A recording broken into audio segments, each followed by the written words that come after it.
Catching up with Sarah and Ginny, fueled by laughter and insights aplenty. Curiosity, connection, and learning that sticks. Real talk, real lives with practical tips. Welcome to Catching Up with Sarah and Ginny. Come on in. Come on in. Hello, Nick, and here we are at the Schools and Academies show. So, can you start off by introducing yourself, tell us what you do, please? Thank you. Well, I'm Nick, or my grown-up title now is Dr. Nicole Ponsford, which is very exciting. Just got my doctorate in EdTech and Inclusion. And I am the founder and CEO of the Global Equality Collective, GEC, and I'm also the co-head of education for Microlink. Fabulous. Yeah. Absolutely fabulous. So, very busy, I should think, at the moment with so much that's happening with technology. Yeah. It's kind of, we were saying your worlds are probably colliding in a beautiful way. They are. I normally straddle both sides, but it's lovely to see, particularly events like this, that where I've been working in this space for 25 years, actually, those two sides are coming together. And each year, I think we're starting to see the opportunities that technology can do to help our kids, like this is a technology. But also, I think in the back of house, we're helping us get it right and really help more marginalised voices in education, which is my sweet spot. Brilliant. So you were straddling, now you're venning. Are you Venn diagramming a lot more? I love a Venn diagram. I absolutely love one. Thanks. And I have the mic now. I love that as well. Thank you. So, Nick, wonderful to meet you. What I would love to know, with all of the wonderful work that you're doing, do you have a particular wow moment that you would like to share with us? I do. And I think there's been several, because I've had quite a roller coaster, I think. And there's been good wows and bad wows. So which kind of wow would you like? Give us a good wow. You're kind of, at the end of a number of interviews that we know have all been really inspiring. So something to end on, which is really powerful, would be wonderful. I think what I've been able to do, with the GEC, I've created a collective of experts, which we're now 400 strong. So that's quite a wow. That's amazing. And then we've got the GEC platform, which we've now got in hundreds of schools across 30 countries. So I've got quite a lot of tough wow. And then I think the third bit is now the research. So I think that's probably the biggest one, where we got to last Christmas and I realised we'd surveyed 18,000 staff and students. We got to the summer and it's 26,000 voices, and we've just put our inclusion index.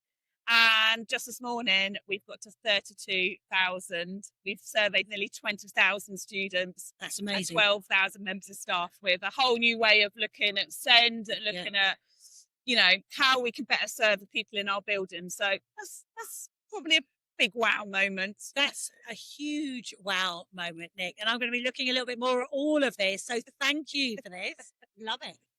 Absolutely. So, moving on, if SEND were a song, Nick, what would it be and why? Well, people who know me I love my gigs. I love my music. And I think I keep having to kind of go for different playlists of where I'm going to go with this. So I'm a bit torn between Chemical Brothers and Go, because I do think, Galvanise would be another song, is something I think we need to be looking at. But I think probably the Rebel MC and Know How, because I think SEND is very much not about just what you know, but understanding what you don't know. And I think those of us, when we're working with underserved people who, for me, school was my safe place when I was a little girl. It's those members of staff that see beyond their own lived experience, really see you and use their toolkit to help you. I think they're the best in SEND. So I think, Know How would be my word, my song. I love that. And I love that. We have a Spotify playlist. Yes. So you will be added. And it resonates so much with us, isn't it? It's about the individuals who we have in front of us. We've had so many conversations about being curious about individuals, about actually giving time to individuals to get to know them. So that just fits in beautifully, doesn't it, Sarah? I love it. And it adds a bit of a change to our playlist as well. So I'm loving that. Yeah. Disrupt. Yeah. We may actually add all three of those, actually. I think they're yours. That's quite nice. Thank you very much. That's wonderful. Okay, so our next question is, and again, you can disrupt away with this one, is if you were going to recommend a book, Yeah. what book might you? It could be a children's book, it could be a book you've read, anything. So the former English teacher and now parent of 3 kids, I've got a lot Love that. of books. Yeah. And also another plug on our GC website, which I'm sure there'll be a link to. We've created the biggest collection of inclusion and wellbeing books that's out there. Fabulous. So we've just put a load in for obviously everyone's reading next year because it's National Year Reading. Yeah. In our circle, we've got Jamie Oliver's Dyslexic Revolution. So we've just put a load of dyslexia friendly books in. We've got books about, for young readers. And I say adult books, but I mean grown up books. So we've got all the books in there. So I love reading. I think for this, one of the books that really resonates, and I think for me working where I am, there's a book called Skin to State by Cash Caraway. And it really talks to the lived experience of being like a single mum and what it's like. And I think in schools, when we think about SEND, we can think about disabilities, invisible disabilities. We don't always understand, because of our own privileges and our, the way that we've got into our professions, we don't always understand what it's like from being from a low socioeconomic status. And my research has illustrated that parents from single parent families, staff and students have the least sense of belonging in schools. So I think the more we can understand, if we haven't got that lived experience about different demographics, that helps. So I would say Skin to State, it's a great read, a bit different.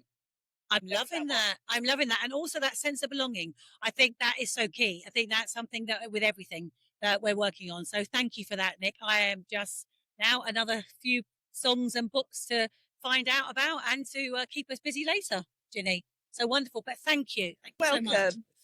And I just think it's fascinating the research that you've done and the data that you've got that you can pull together to, to see what is actually happening, what is happening, what trends are on and such like. To be able to have that much data is phenomenal, isn't it? So yes, so I'm going to be playlists, I'm going to be books, I'm going to be looking on your website just to see all of that, because sometimes in schools we can inadvertently be quite siloed, and it might be because we've been in a school for a certain amount of time. It might be the demographics of the school, and the work that you're doing is broadening that out for us all. So that is very, very exciting. So thank you so much, Nick. It's been absolutely brilliant. Sarah, it's always a pleasure. Never a chore. Thank you very much. Thanks for joining us this time on Catching Up with Sarah and Ginny. Always a pleasure and never a chore.